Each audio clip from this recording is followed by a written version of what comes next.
即係望天打架嘅咋，有人拎嚟就咪整，冇人拎嚟就你想整都冇噶啦。今日嘅香港幾乎每家每戶都有冷氣，風扇變得可有可無，就算壞咗都唔會攞去整。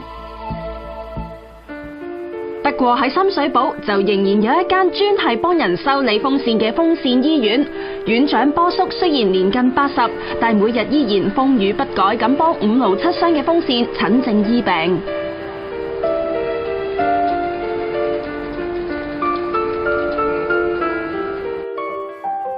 咁你做咗呢一個整風扇嘅行業幾耐啊？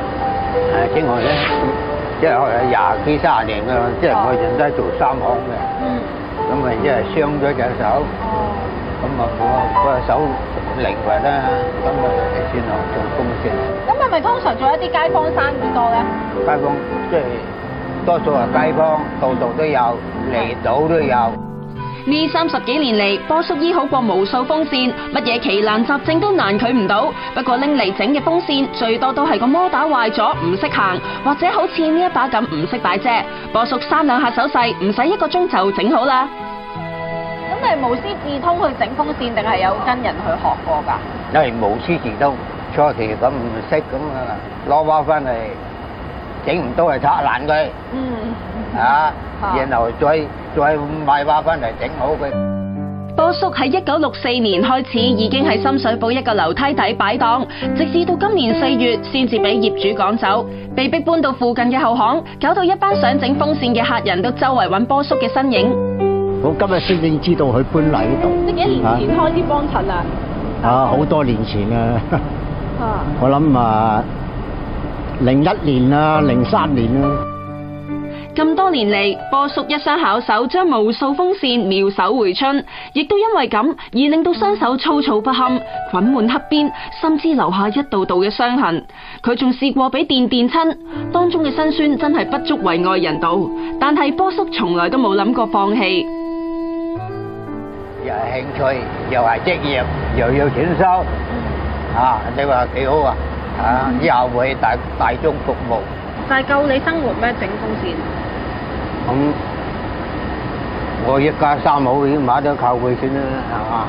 咁你即係譬如60、70蚊咁你唔好話整10把8把啦，我整翻3、5把咁，我咪夠開飯咯。我知足即係平日落嘢，唔需要話好多錢嘅。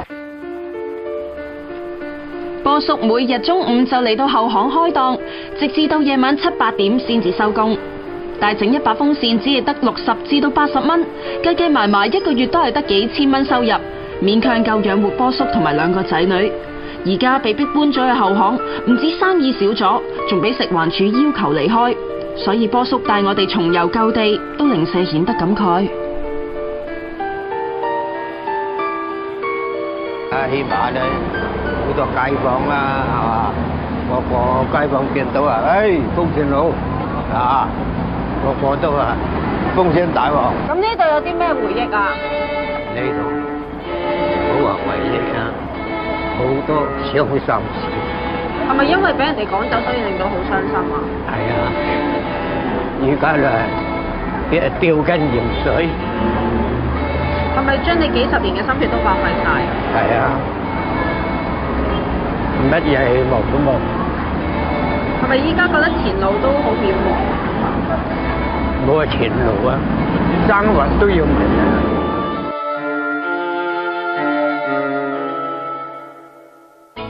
面對前路茫茫，波叔話幾辛苦都會堅持落去。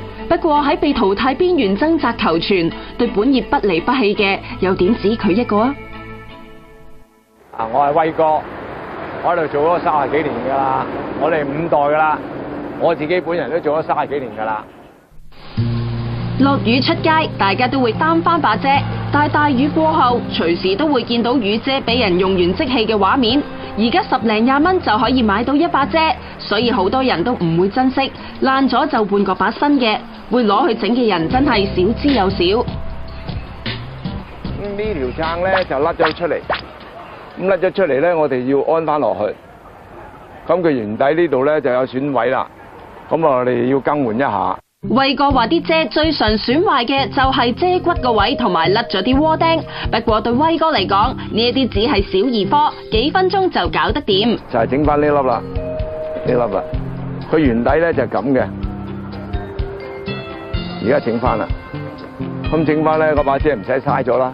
威哥整遮樂在其中，而佢嘅手藝亦都得到好多人嘅欣賞。咁點解會攞啲遮嚟整嘅？因為呢度都幫襯過啦，咁啊整過就好襟，可以捱到1-2年添啊，再咁啊再拎嚟呢度整咯。威哥幫人整遮咁多年，最開心嘅唔係賺到錢，而係幫到啲客人留住回憶。就係個女仔咧拎把遮埋嚟，咁佢就好懷念把遮，因為佢媽媽當日去世之時咧冇嘢俾過咩佢，佢就係話嗰把遮係佢老豆啊同佢阿媽定情嗰個信物嚟㗎，咁佢係希望整翻，咁啲遮骨已經冇㗎啦，即係已經絕咗跡㗎啦，咁啊幫佢諗辦法砌啱佢咯。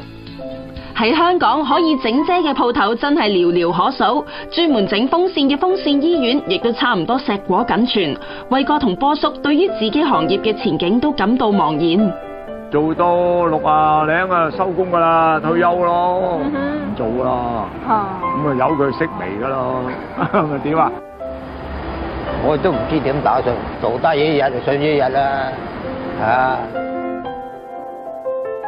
喺香港，好多傳統行業都已經逐漸式微，以後想揾到佢哋嘅蹤影，可能要透過相片同埋熒幕啦。風扇醫生波叔已經由樓梯底搬到去後巷啊，而係近日就收到食環署嘅警告，話佢阻街，要求佢搬走。咁佢可以話係前路茫茫啊。咁其實咧，我哋而家社會上都有好多老人家咧，係好需要我哋嘅關心同埋幫忙噶。